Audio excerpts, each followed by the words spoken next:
qui est membre de la commission des affaires juridiques et de la commission de l'emploi et des affaires sociales, présidente de la Ligue des droits de l'homme du Gers. Non, plus. Elle n'est plus présidente de la Ligue des droits de l'homme du Gers. Elle a participé, elle s'occupe de 2 ICE, une sur le droit à implémenter l'eau comme un droit humain, une autre pour améliorer les programmes d'échange Erasmus. Et c'est pas une ICE. Bon, vous allez nous expliquer clairement. Voilà, donc je pense que Françoise Castex va se présenter elle-même.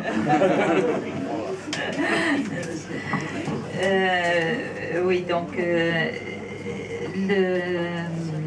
j'ai soutenu en fait la première ICE qui entre dans le cadre législatif donc une initiative citoyenne européenne telle que définie à partir du traité de Lisbonne et dans les modalités que vous avez étudiées et examinées tout au long de cette journée.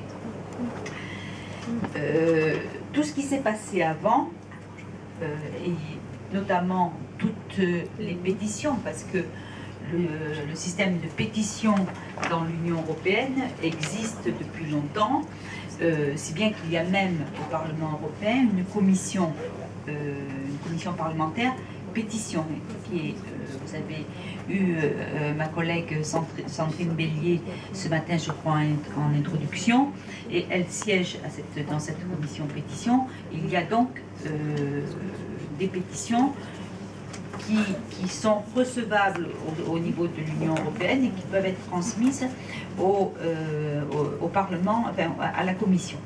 Mais elles n'entraient pas dans ce cadre, dans ce nouveau cadre législatif de l'ICE. Et je vais tout de suite vous donner mon opinion là-dessus. Je pense que c'est un outil qui est très difficile à mettre en place, qui va coûter très cher, dans lequel il y a sans doute beaucoup d'épuisement à obtenir de la part des organisations qui le mettraient en place. Une grosse organisation comme la Confédération européenne des syndicats a tenté il y a un an de lancer la première initiative citoyenne européenne sur les services publics. Elle s'y est cassée les dents et elle n'est pas prête de recommencer. Hein, parce que bon, comme souvent quand on lance une pétition en France sur n'importe quoi, on dit toujours, moi je suis Alain Mouchot, nos anciens syndicalistes, le risque de lancer une pétition, c'est souvent que l'on fait une seule démonstration, c'est celle de sa faiblesse. Et pour des grosses organisations qui engagent leur responsabilité dans ce type d'initiative, on y réfléchit à 2 fois avant d'échouer sur une initiative comme ça. Et sur l'initiative donc de l'EPSU, la Fédération donc, de la fonction publique pour l'élite, que j'ai soutenue,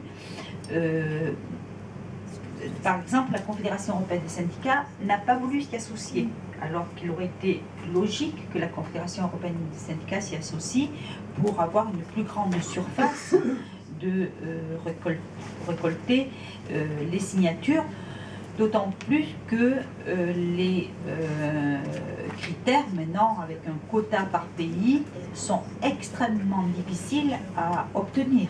Hein.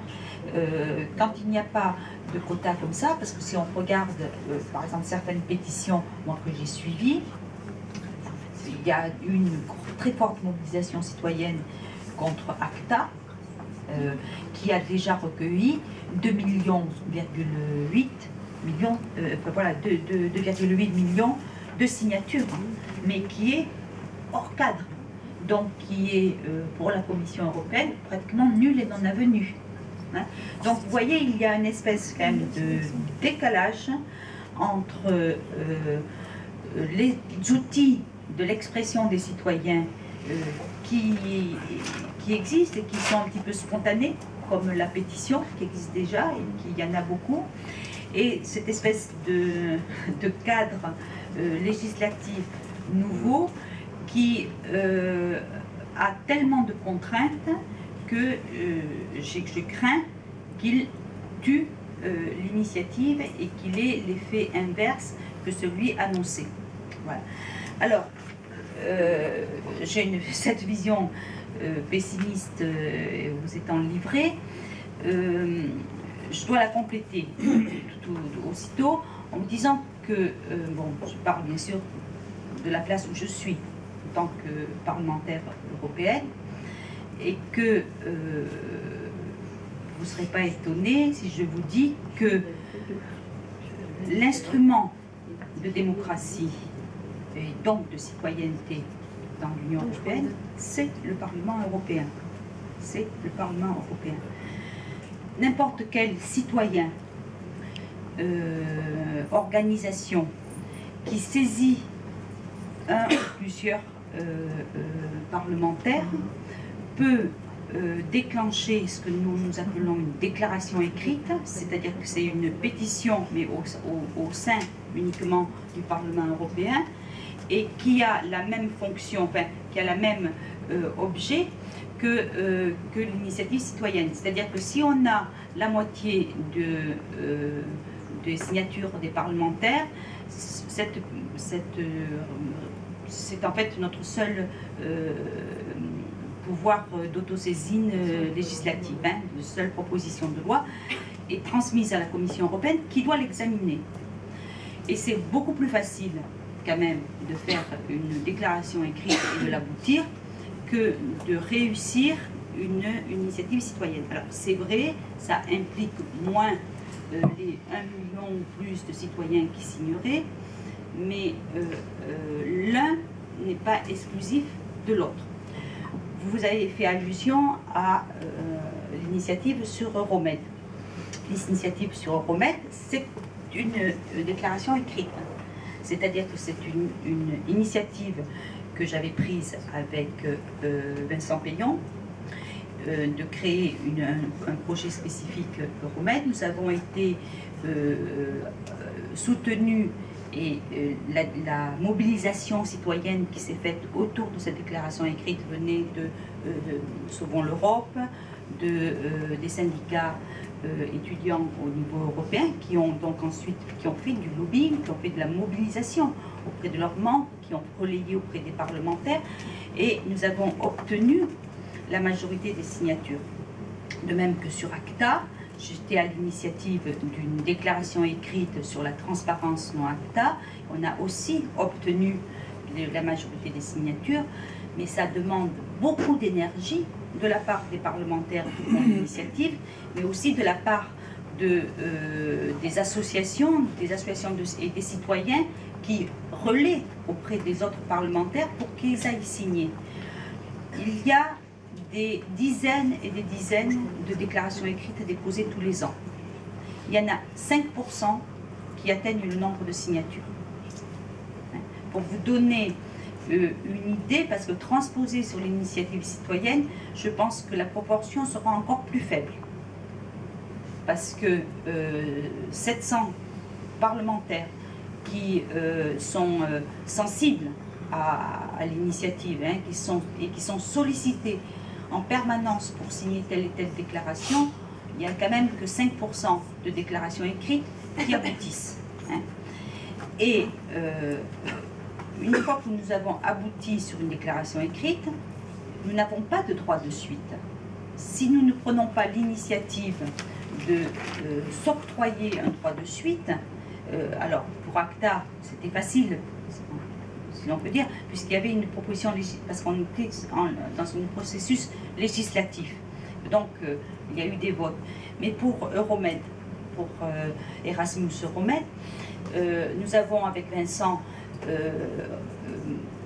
à peu près 6-7 mois après avoir déposé cette déclaration écrite avec la majorité des signataires, provoqué une réunion, un colloque au Parlement européen en invitant la Commission européenne, etc., pour dire, bon voilà, on a eu les signatures, maintenant, qu'est-ce qu'on fait?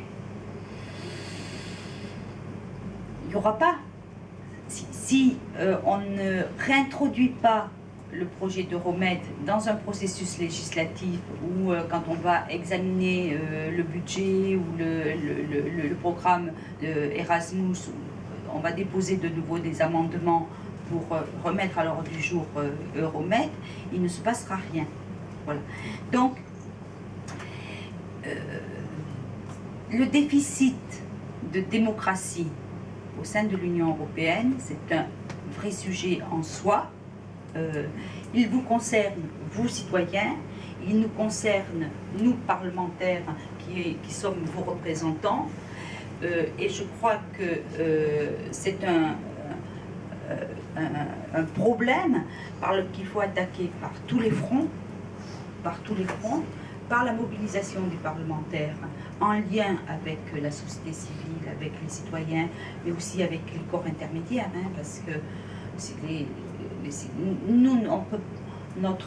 nos interlocuteurs, ce sont les corps intermédiaires, ce sont les organisations, les associations comme toute l'Europe, les syndicats, les associations d'élus, etc., pour faire entendre cette voix-là, dans la mesure où la Commission européenne est la seule à avoir l'initiative des lois et des règlements, et que si elle ne peut pas légiférer, elle ne légifère pas. Elle ne propose rien. Si elle ne veut pas prendre en compte un problème, un projet, une problématique qui intéresse les citoyens, il ne se passe rien. Donc, l'institution la plus perméable à ça, c'est le Parlement européen, parce que c'est une institution élue et qui est, à mon avis, le bon relais pour faire passer des idées. Alors, si je soutiens l'ICE, même en étant sceptique, c'est parce que tout est bon, voilà, tout est bon. Et ça fait partie des outils qu'il faut soutenir, voilà. Mais sachant que ce n'est pas le seul, sachant qu'il va falloir le manier avec beaucoup de prudence pour ne pas s'y épuiser, et pour pas ni en argent, ni en temps, ni en énergie militante, et que il ne faut pas penser que voilà, que c'est un citoyen comme ça qui va tout d'un coup arriver à avoir 1 million de signatures. C'est quelque chose qui doit être inscrit dans de la mobilisation, dans de l'organisation, et en s'appuyant sur quand même des grosses structures, hein, des grosses structures qui ont au moins des implantations dans plusieurs États membres, qui ont les reins solides pour lancer cette initiative qui va coûter des sous, qui va coûter de l'argent, et avec, à mon avis, chaque fois un relais, au moins avec le Parlement européen. Excusez-moi si j'étais un petit peu long. C'est parfait, ça mérite de la clarté. On ne peut pas tomber dans l'angélisme avec vous, c'est très bien. Ah non, monsieur. C'est très bien. Est-ce que votre voisin Alain Mouchou, ancien secrétaire général du comité syndical européen de l'éducation et vice-président de la Confédération des OING, partage votre avis?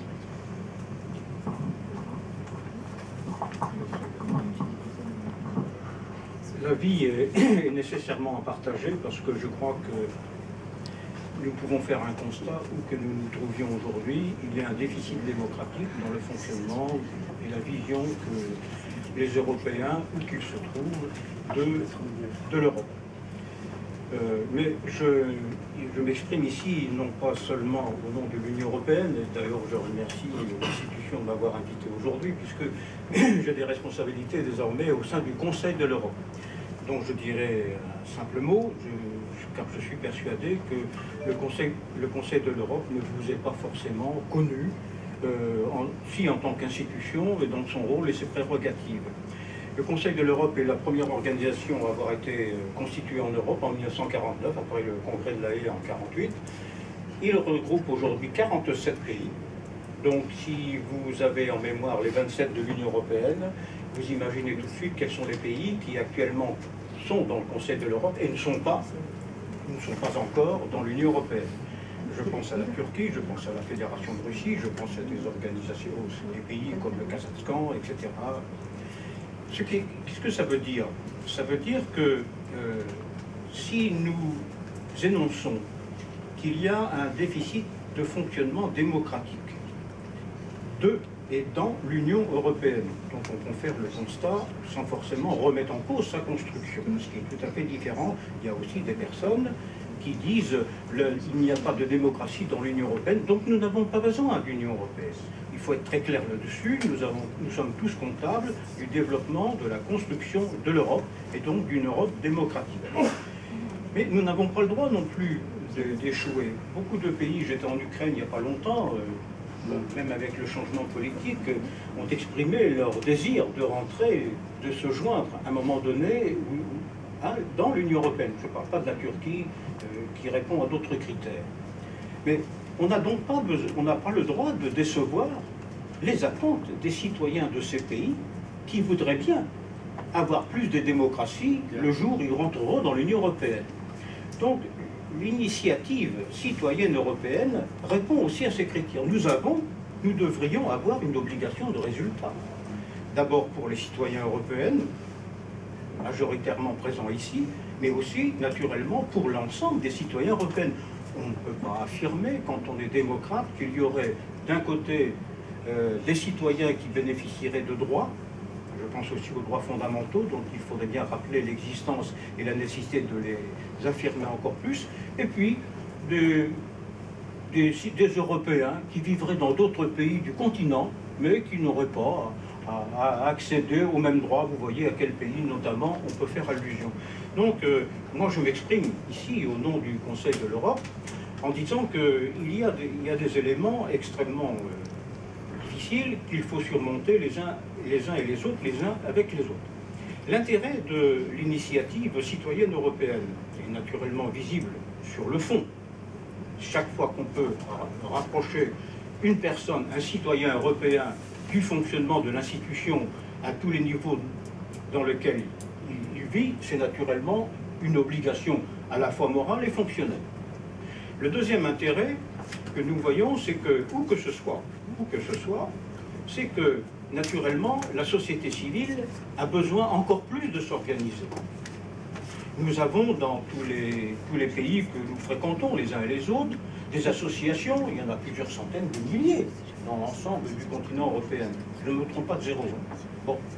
Donc, mais des associations locales, des associations sans durée, ou bien des organisations, au contraire, qui s'investissent dans la permanence, dans la durabilité. Vous avez des pays aussi où le droit d'association n'existe pas. Je rappelle qu'il n'y a pas si longtemps, la Douma à Moscou a refusé la création d'un certain nombre d'organisations non gouvernementales, ONG, sous le prétexte qu'elles étaient financées par l'étranger. Je signale que hier, j'étais encore à Strasbourg, nous avions notre session, et ça fait partie de notre débat, Monsieur le Président, notre session, nous avons accueilli une délégation du Bélarus. Il faudrait aussi que, y compris dans cette salle et ailleurs, nous nous souvenons, nous ayons présent à l'esprit qu'il y a au moins un pays en Europe où la démocratie n'existe pas du tout.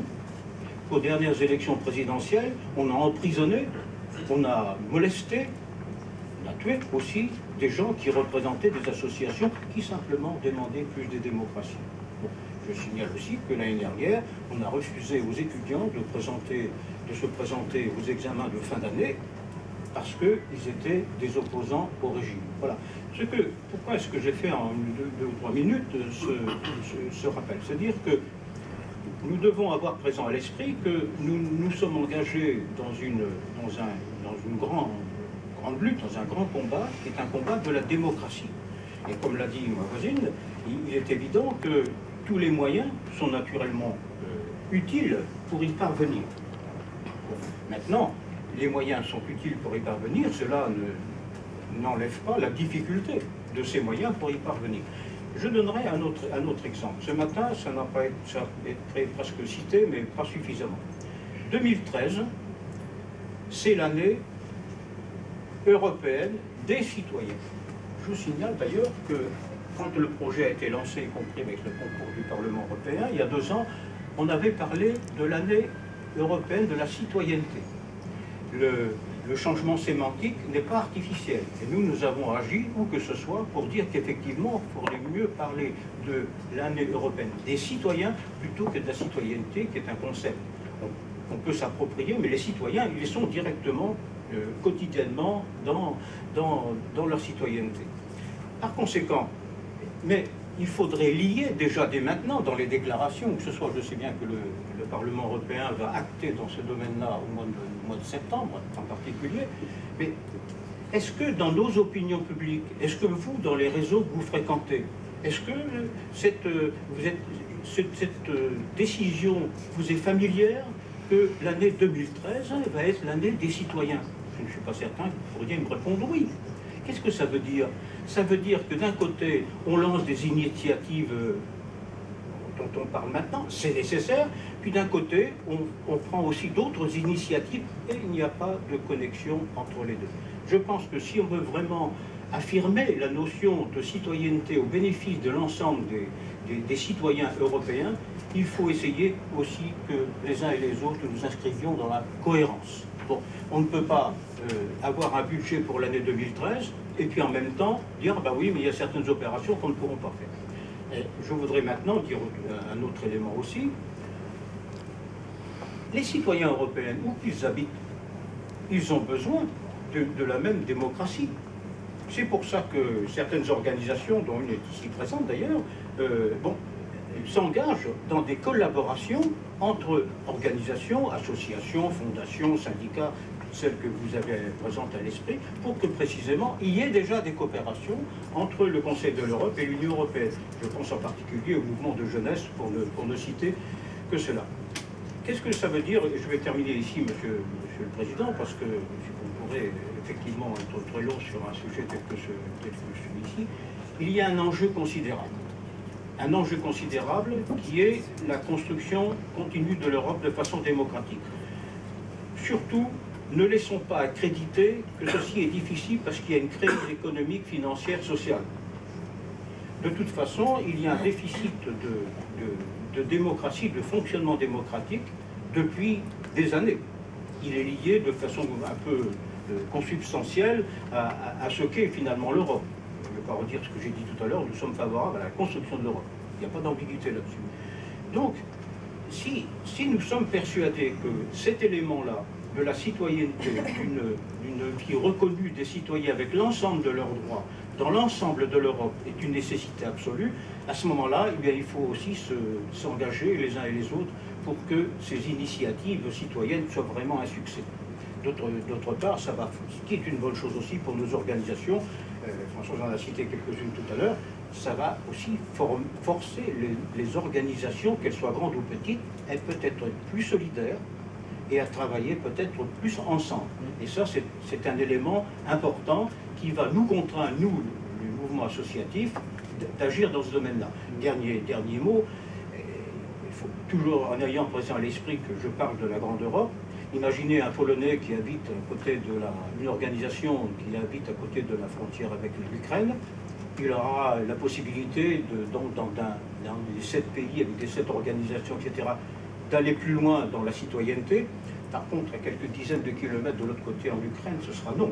Je pourrais prendre le même exemple entre la Grèce et la Turquie, et puis Chypre. Alors, comment va-t-on faire? Donc, je crois qu'il faut d'abord décider de ne pas s'auto-censurer en ce qui concerne toutes les initiatives de caractère européen, y compris celles que nous venons de dire. Merci. Merci. Donc on retiendra que nous sommes engagés dans un combat pour la démocratie, que tous les moyens sont utiles, mais qu'il ne faut pas rêver l'ICE. Peut-être qu'à ma droite, Thomas Seguin, qui est chercheur en sociologie, diplômé de l'IEP de Grenoble et de l'Institut d'études européennes de Bruxelles, aura un avis un peu différent. C'est peut-être à droite un peu plus optimiste. Merci. Déjà, je voudrais dire que j'admire l'énergie de la société civile au niveau européen, parce qu'il est important de resubstantialiser l'Europe à partir de la société civile. En tant que sociologue, j'aimerais revenir quand même sur ce chantier de l'Europe démocratique et politique, qui a commencé véritablement en 1992, avec l'émergence de la citoyenneté européenne, tout le monde le sait. Une citoyenneté qui s'est voulue et qui doit être aujourd'hui de plus en plus active. Et notamment, avec l'initiative européenne, on arrive à terme à une implication, ça a été dit, dans le processus de codécision avec la Commission et le Parlement. Donc de l'intégration négative qui supprime les entraves aux échanges économiques à l'intégration positive qui constitue un socle commun de valeurs qui va inspirer les politiques. Il y a un pas que nous devons franchir, que l'Europe doit franchir. Et la pétition existe déjà actuellement au Parlement, mais il est vrai que le Parlement n'a pas les moyens de forcer la Commission à... il n'y a pas une suite donnée à ces pétitions de manière effective. Donc, pour moi, le blocage, il se situe notamment dans l'imaginaire politique de l'Union. Pourquoi? Parce que l'Union, elle est issue d'une méthode historique de construction qui fait une opposition entre l'idéalisme et le réalisme. C'est la matrice de l'Union européenne. Alors, quelle est cette opposition entre idéalisme et réalisme? C'est laisser les peuples décider démocratiquement eux-mêmes, ça c'est l'idéalisme. Et le réalisme, c'est confier à des technocrates le soin de guider le destin, l'avenir des peuples à l'abri des passions nationales. Et nous sommes encore pris dans cette fluctuation entre ces deux visions, entre l'idéalisme, les peuples, et le réalisme, la technocratie. Et à vrai dire, la politisation de l'Union européenne est toujours prise à envisager comme un risque pour certaines institutions européennes. Donc dans ce cadre, ou dans cet équilibre en fait, entre ces deux visions, j'aimerais dire trois choses. Bon, j'essaierai d'être rapide, vous me dites si je dépasse un peu. Premièrement, bon, ça a été dit, il y a une occasion de participer pour la société civile aux travaux de la Commission, mais il y a des conditions qui sont quand même importantes, parce que l'initiative législative de la Commission est un primat. On peut le questionner, je pense qu'on doit le questionner, parce qu'il s'agit notamment de définir l'intérêt communautaire à partir de toutes les entités de l'Union, et pourquoi pas aussi la société civile. Mais si la pétition peut pousser la Commission à proposer un acte juridico-politique, il faut distinguer la pétition comme moyen de contrôle juridictionnel des pouvoirs, ou des réglementations, la pétition comme protestation, ça a été dit aussi, et la pétition comme proposition politique qui prolonge les traités. Car au fond, une profusion ne sera jamais véritablement une bonne chose, et la condition de recevabilité majeure repose sur le respect du contenu des traités. Mais ce respect des contenus, la constitutionnalité, ça implique déjà un contenu politique assez important, qui a été critiqué d'ailleurs par un ministre et un politologue européen belge, qui s'appelle Paul Magnette, qui a critiqué cette notion de constitutionnalité. Il y a déjà quelque chose, il y a un bloc de constitutionnalité, et c'est pas simplement technique, c'est aussi un contenu qui est très politique, et qui rétroagit sur le contenu même de la proposition de l'initiative. Donc il faut briser l'ostracisme relatif de la Commission, parce que celle-ci le demande, et en a besoin, mais pas de n'importe quelle manière aux fins de l'application du traité. Donc moi, ce que je vous conseille au niveau stratégique, c'est plutôt d'être dans un processus de co-construction avec la Commission sur de nouveaux sujets. Il va falloir se saisir du travail législatif de la Commission, y compris son travail de réflexion fondamental à travers les livres blancs, par exemple. Plutôt qu'un bras de fer ou une simple force de pression, la société civile va devoir être à l'avant-garde des sujets et contribuer donc à la formation des valeurs et de la conscience européenne, donc une force d'anticipation, d'incitation et de proposition, pousser la Commission dans ses retranchements, mais à partir des traités, en stimulant sa vocation à promouvoir et à élargir l'intérêt communautaire, parce qu'il faut faire attention, dans le règlement c'est dit, la Commission peut modifier, peut faire des modifications au règlement. Donc ça veut dire que si la Commission voit qu'il y a trop de problèmes par rapport à cette initiative, ils ont la possibilité de mettre des clauses et de modifier et de rendre peut-être la chose plus compliquée ou moins directe. Deuxièmement, la question récurrente, et j'essaierai d'être rapide, la question récurrente, c'est l'enjeu de la structuration d'une communication transnationale sans authentique espace public. Donc la société civile est organisée au niveau européen, certes c'est vrai, mais il y a beaucoup à faire pour synchroniser les débats et irriguer les sociétés nationales avec les thématiques européennes, la fameuse dissémination. Donc par rapport à l'initiative, deux éléments vont dans le sens de la construction d'un espace public européen. Le premier, c'est que la société civile va pouvoir travailler avec le Parlement, vous l'avez dit, madame la députée, va pouvoir travailler avec le Parlement conjointement pour proposer des initiatives, et c'est très important, ça complémente la démocratie représentative, et c'est une vocation du Parlement, il y a possibilité d'audition avec le Parlement, et ça va ouvrir le Parlement à la société civile d'une manière transparente et constructive. Alors j'ai noté comité des régions, comité économique social, relais ONG, députés, euroblogueurs, médias, collectivités locales. Donc ça c'est la constitution d'un espace public, et je pense que la Commission a en tête, parce qu'il faut aussi comprendre pourquoi la Commission propose ça, ou pourquoi c'est proposé. Peut-être elle a en tête cet effet de dissémination que vous pouvez avoir dans la création d'un espace public européen. Enfin, pour finir, l'utilisation des technologies de l'information est bien sûr primordiale. Donc on a beaucoup d'espoir dans l'e-démocratie, pour récolter les signatures avec des signatures authentifiées, mais aussi dans le fait que les débats et les propositions puissent s'interpénétrer, ça c'est très important. Il faut qu'il y ait une forme d'interactivité entre les signataires, l'organisation, et les initiatives entre elles. Il faut que, quelqu'un l'a dit, il faut que les signataires soient aussi partie prenante de la formulation et de la dissémination de l'initiative. Donc pas simplement les citoyens, mais aussi tous les partenaires du réseau. Donc il faut aussi susciter le débat avec et au-delà d'Internet, pas simplement requérir la signature du citoyen, mais lui permettre lui-même de débattre, de s'approprier l'initiative, de partager son point de vue sur l'Union à partir d'analyses argumentées et informées, le fameux savoir citoyen, l'expertise citoyenne.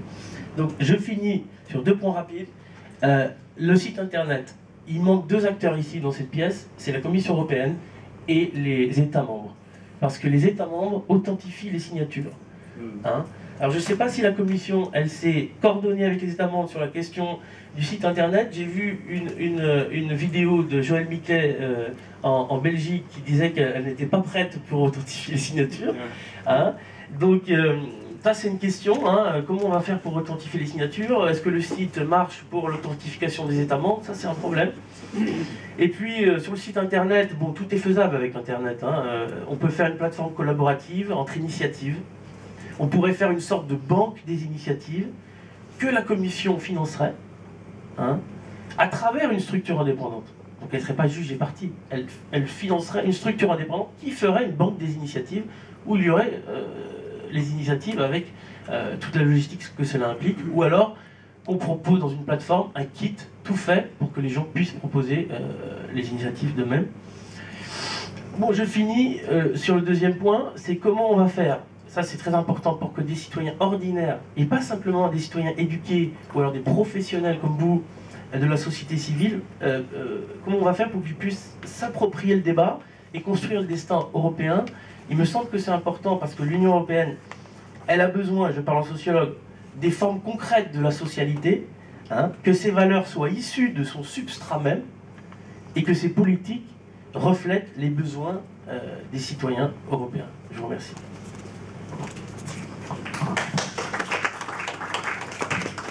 Donc, merci. Les ICE ont un vrai rôle à jouer, pour autant qu'elles soient co-construites, notamment avec la Commission. Elles bénéficient aussi d'un relais naturel qui est celui des associations.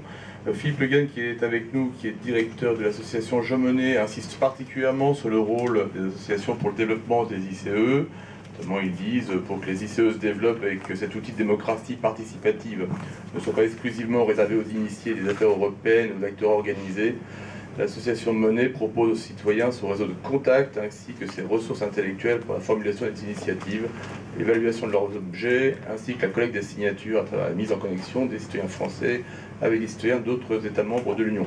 Donc Monsieur Le Guen est un vrai partenaire pour nous aujourd'hui et c'est bien qu'on lui passe la parole. Merci beaucoup. En effet, on essaiera de proposer tout ça. Moi, je voudrais saluer quand même cette initiative d'aujourd'hui, d'avoir fait ce...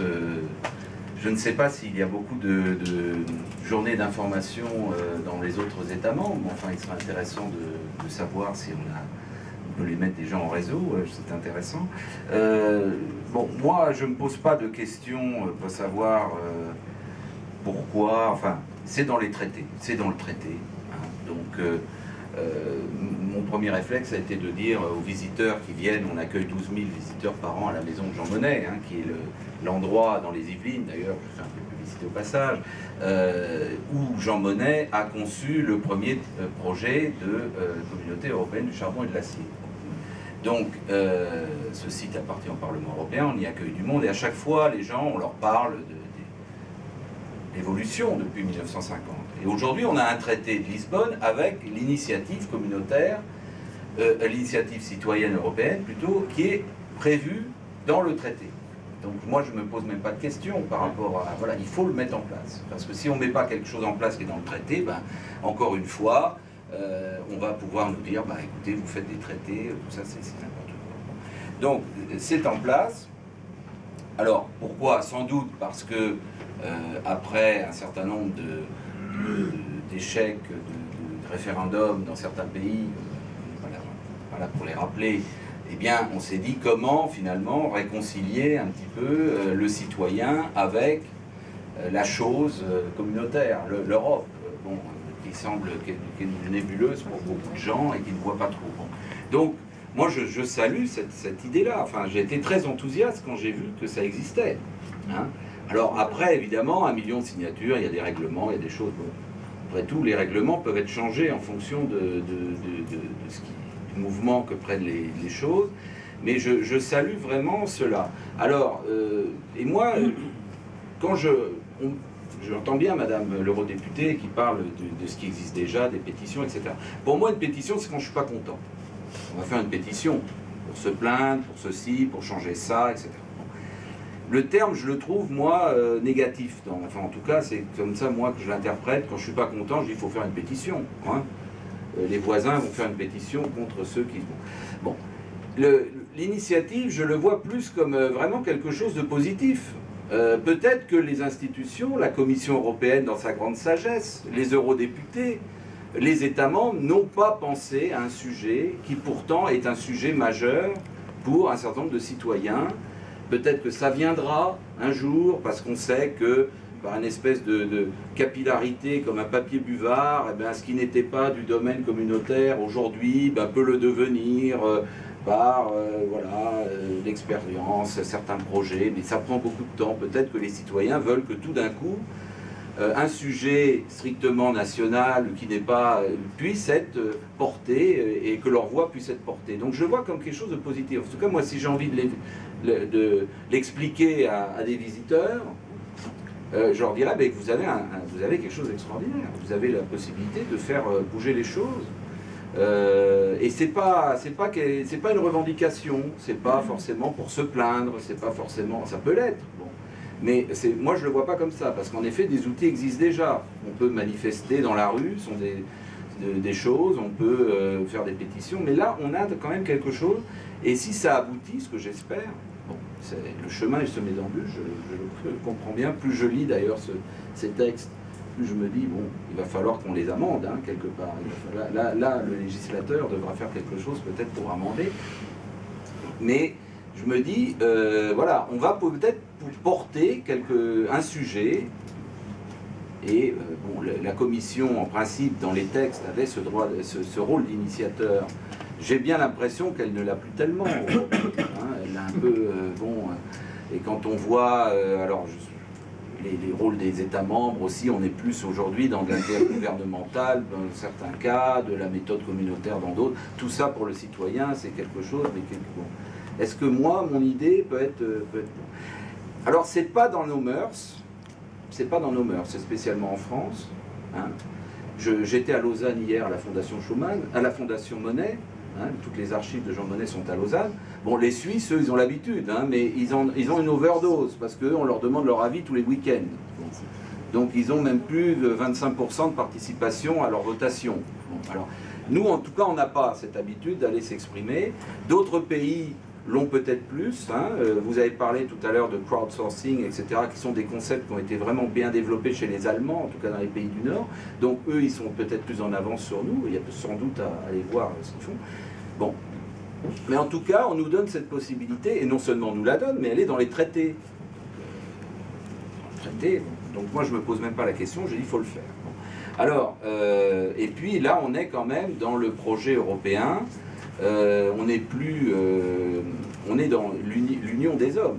Hein, l'union des hommes. Moi, j'entends des gens qui me disent, moi, tous les jours, hein, je leur dis, qu'est-ce que ça représente pour vous d'être européen? Bon, européen, hein, moi, je suis ceci, cela, je suis breton, je suis alsacien, je suis truc européen. Oh là là, comme vous y allez, Monsieur Le Guen, européen. Moi, je commence toujours par dire, je suis pas français, je suis européen. Je sais pas pourquoi, mais c'est bon. Alors là, on a la possibilité vraiment de jouer le jeu européen. Hein.